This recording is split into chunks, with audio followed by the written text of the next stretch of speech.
We're going to go ahead and get started. I am Alice Carlson. I'm your moderator for the evening. I'm a longtime member of the League of Women Voters of Coos County. Tonight we're gathered to talk about the Pacific Coast Intermodal Port, and this is our second presentation. I'm also the action chair for the local league. First, a little bit about the League of Women Voters and why we're convening this meeting tonight. Our mission is that we are a nonpartisan, grassroots political organization encouraging the informed and active participation of citizens in government, and we influence public policy through education and advocacy.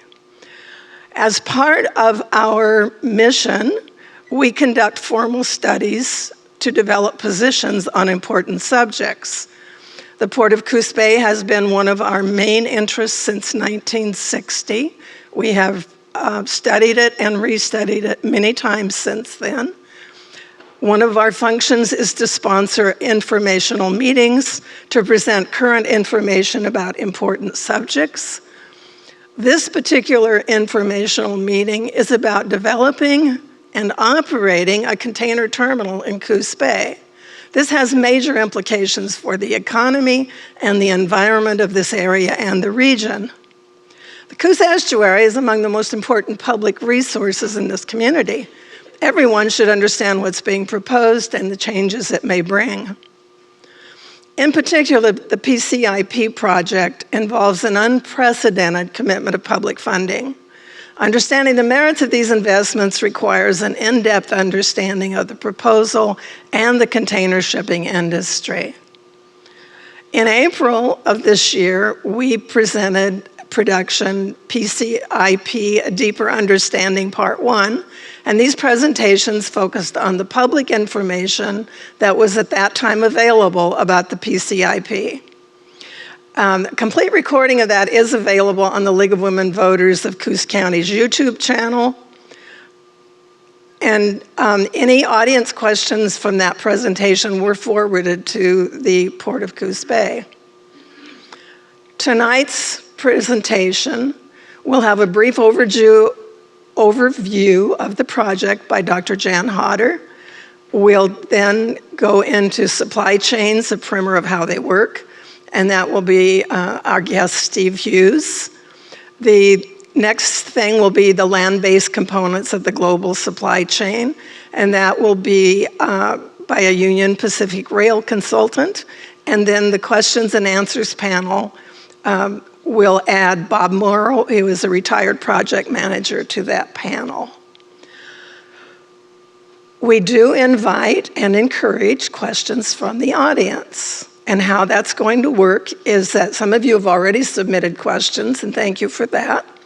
Written questions will be collected by League volunteers. They're people walking around in vests like mine, and all you need to do, write your question, wave it in the air, and someone will come and pick it up. It is not likely that all the questions will be asked, but we will be forwarding all the questions to the Okay, today's presentations are being recorded and will be available on the League of Women Voters of Coos County's YouTube channel. Where the link will be on our Coos County website. I know you're all scribbling all this stuff down. I will tell you it's easier just to do a Google search for League of Women Voters of Coos County. It'll pop right up. Thank you for your interest and your attention. The League of Women Voters is open to men and women from 18 up, and we invite you to become a League member. The lovely people at the table out there would be so happy to take your membership. I will introduce now Jan Hodder, who is a member of the committee that has been studying the port for several years. Jan?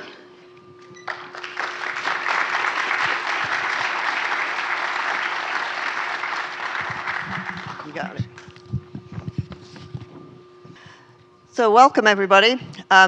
Tonight's presentation is focused on how the global supply chain functions, as much as it is upon the PCIP. But it's obvious that the reason that the League of Women Voters is providing this information is that the Port of Coos Bay and its private partner, North Point Development, are planning the PCIP project in Coos Bay. So if you attended the League's April presentation, you will know some of the details of the project. But for those of you in the audience who are uninformed about the project, I'm going to give a brief introductory overview that uses the publicly available information. There are three components to the PCIP. The first is a privately funded terminal. However, the port is anticipating receiving a $25 million federal grant to plan the terminal details. The second part is an expansion of the Federal Navigation Channel, a project that the port has been working on for about 20 plus years, using $65 million of lottery funds. And then recently, the port has received an additional $100 million of state funds, a promise that would be awarded if the port receives permits for the modification. So it doesn't actually have the money at this point. The third component is the port-owned rail line, which goes from Coos Bay to Eugene. The port has received a $29 million grant of federal funds for planning this, and has an application into the federal rail authorities for a loan to finance the needed improvements. So let's start with the container terminal. This would be built by North Point Development on the North Spit on land leased from the Port of Coos Bay. Here is a more detailed view of the terminal's location, indicated by the ovals. It's a greenfield site located in the tsunami inundation zone, across from the Empire Dock and boat ramp.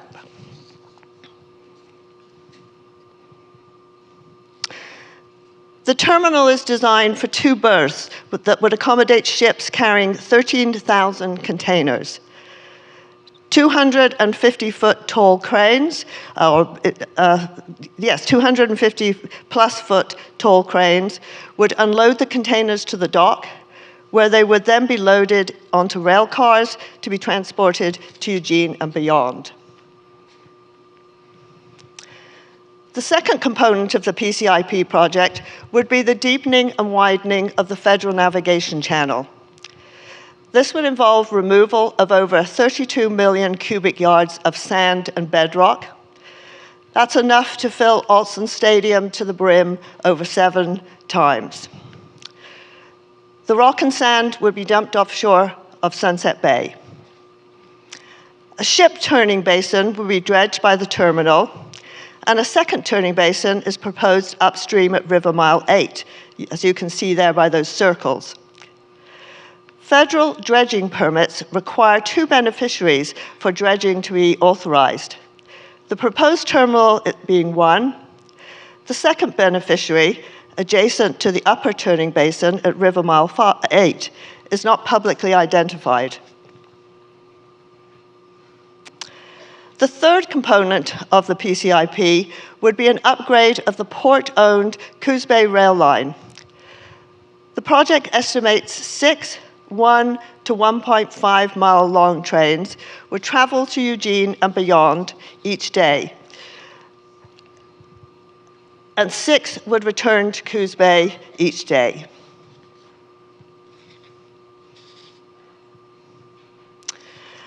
The project cost is an evolving estimate. Public funds will be needed for at least 2/3 of the project cost. North Point Development would contribute a yet unknown amount.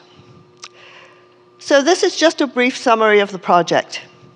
If you want to know more, I encourage you to look at the April presentation on the League's website. The following presentation will not cover details of the PCIP.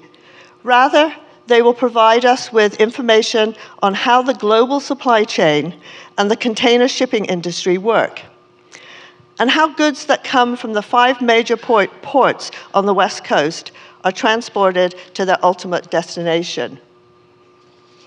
Conducting thorough due diligence on the PCIP projects is essential. This is not if we build it, they will come. That is not an option. Today's presentations will help us understand the larger picture of the container shipping industry and provide information that Oregon needs as it makes the decision as to whether we should add a 6th major container shipping port to the west coast of the US. With that, I'd like to introduce our first speaker, Stephen Hughes.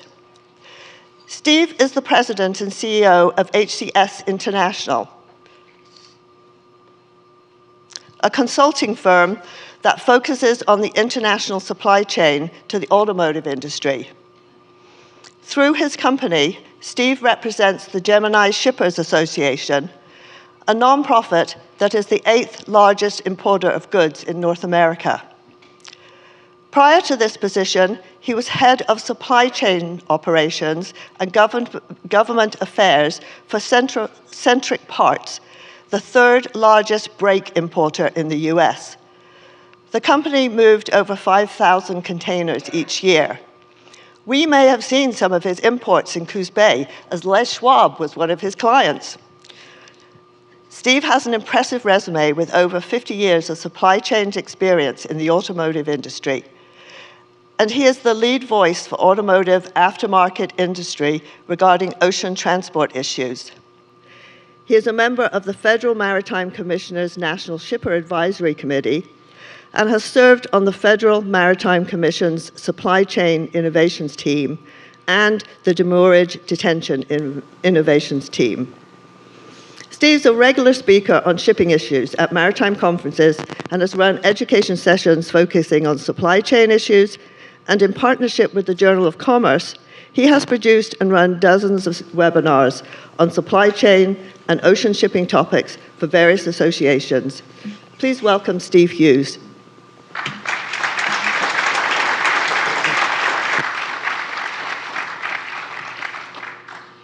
Okay, first of all, I'd like to say thank you to Christine and Michael for inviting me up to your beautiful area to be part of your event tonight.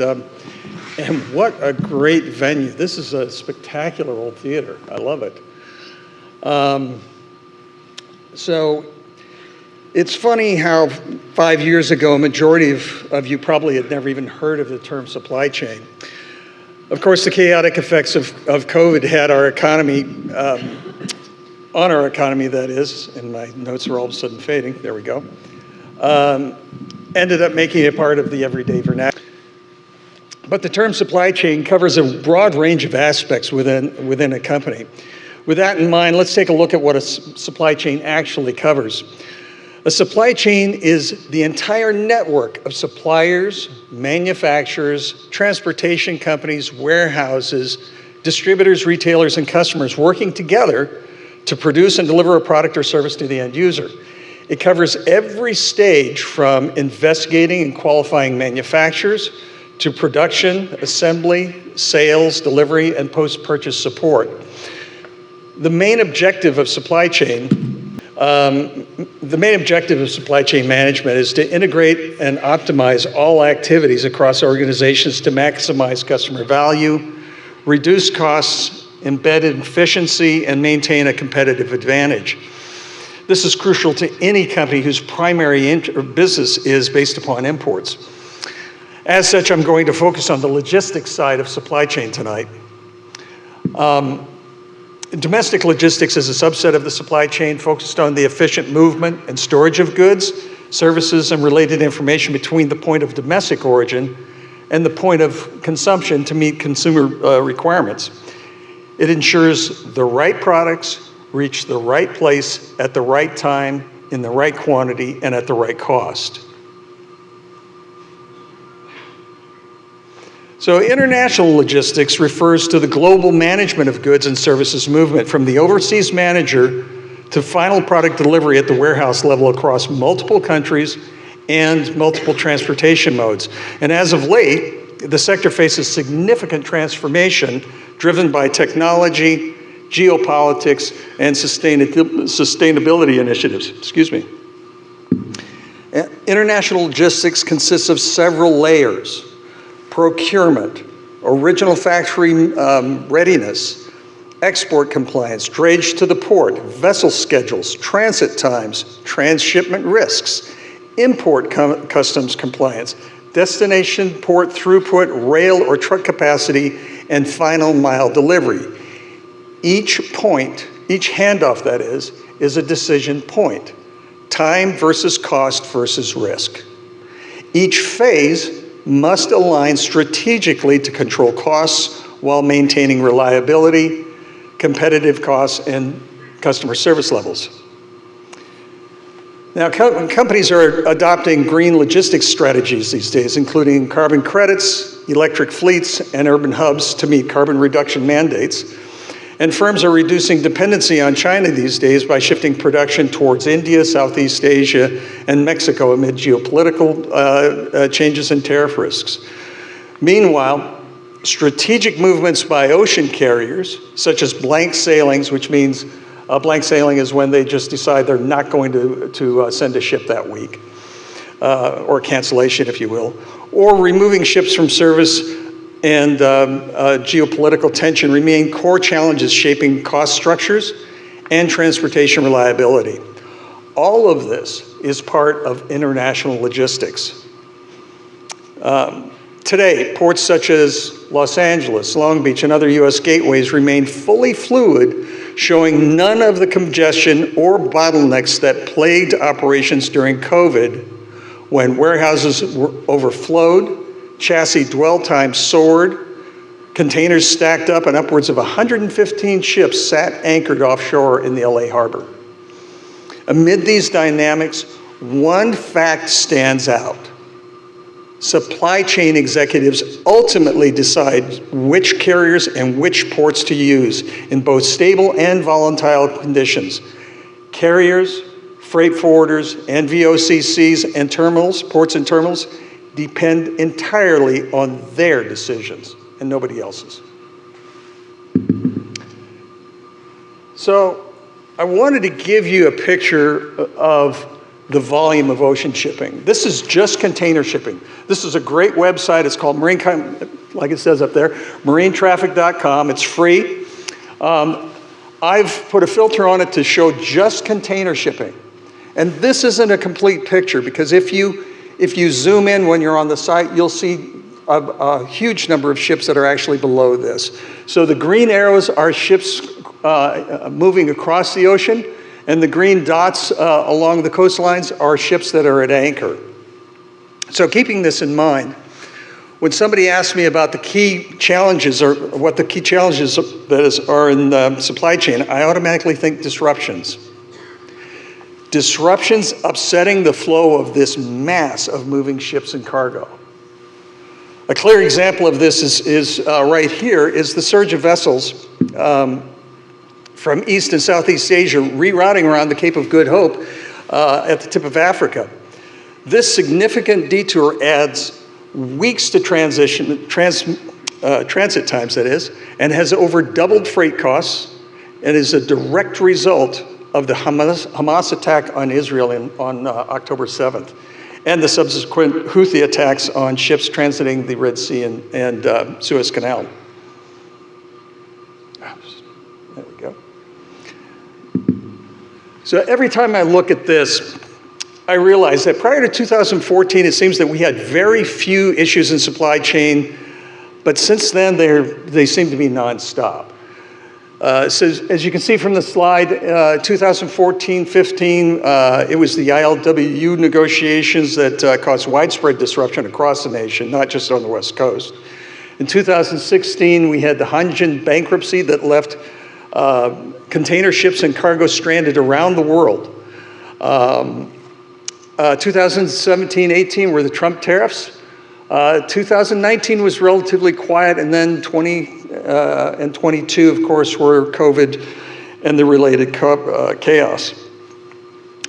In early 23, even with an unstable shipping market marked by the end of COVID, the MV Dolly running into the Boston Bridge, the ILA disruption, and Biden tariffs, we started to see the beginning of a return to normalcy. But What was really happening was that the market was being lulled into a false sense of security, evidenced by what we've experienced in shipping since October 7th, 23.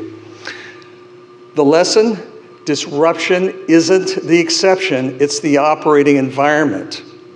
Resilience is now an operating principle, not a contingency plan.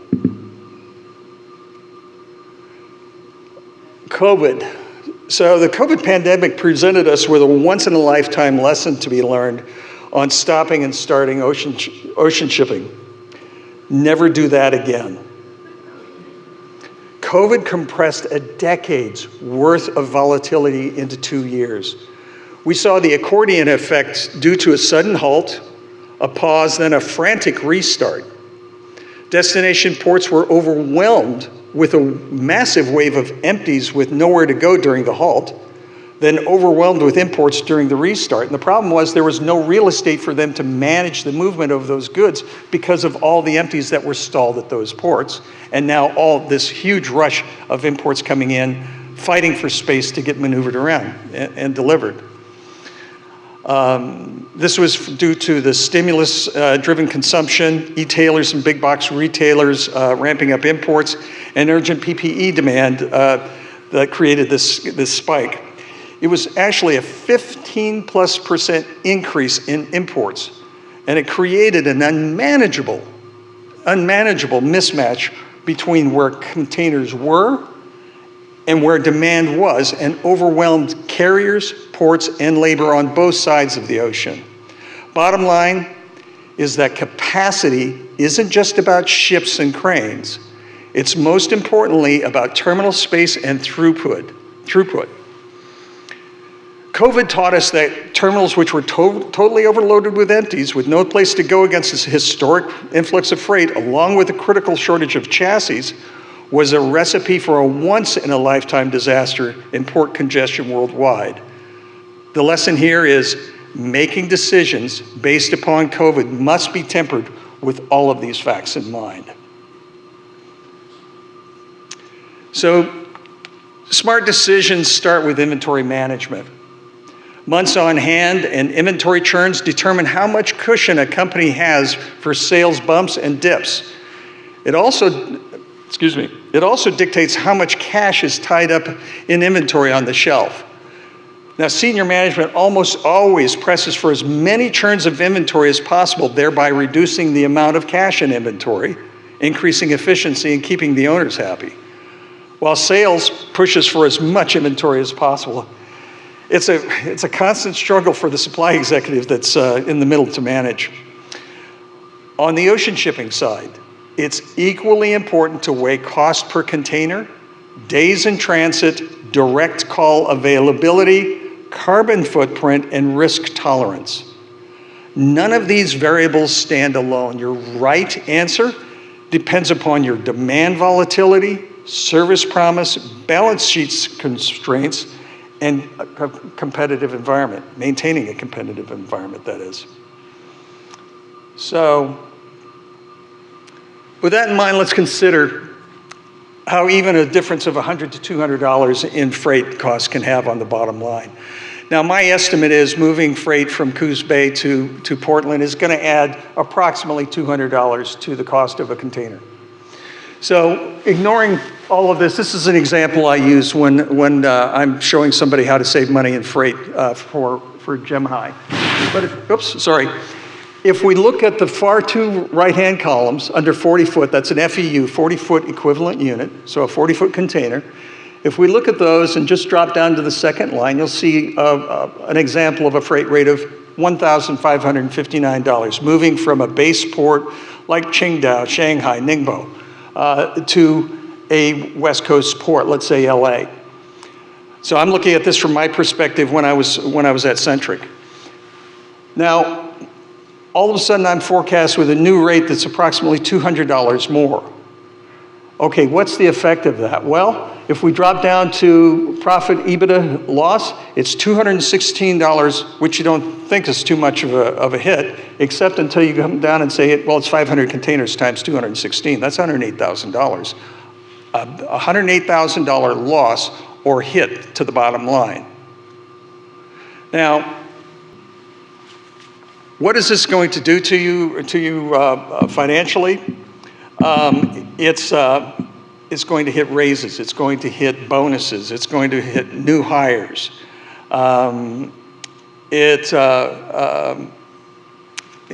price increases on the horizon. So now let's take a look at a little bit more extreme example. So here's what we're actually seeing this right now in the current Red Sea diversion. 500 containers times an average of now, if you go to the profit EBITDA loss, $4,441 per container.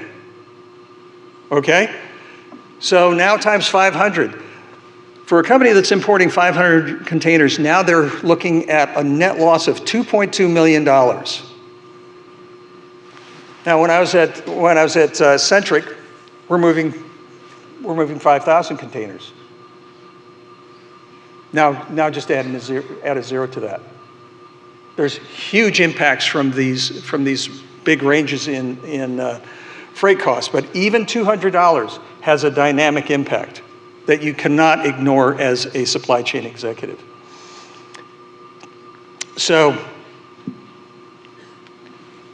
given everything I just laid out to you, let's take a look at how we make decisions on shipping choices. This is a very, very basic decision tree, similar to one that a supply chain executive would use in determining an ocean carrier, but it is also used in making a port choice. The logic here is very simple and clear. When selecting a destination port, supply chain executives weigh key factors such as cost, and you've seen the example, transit time, carbon footprint, and operational risk. And I haven't added risk here because I could spend the whole evening just talking about operational risk. But let's talk about transit time for a second. Transit time, if I add 3 days of transit time, which is the estimate of going from here to Portland, I'd say three days is probably very conservative. 3 days is 10% of 30 days. I have to increase my inventory by 10% to cover that added transit time.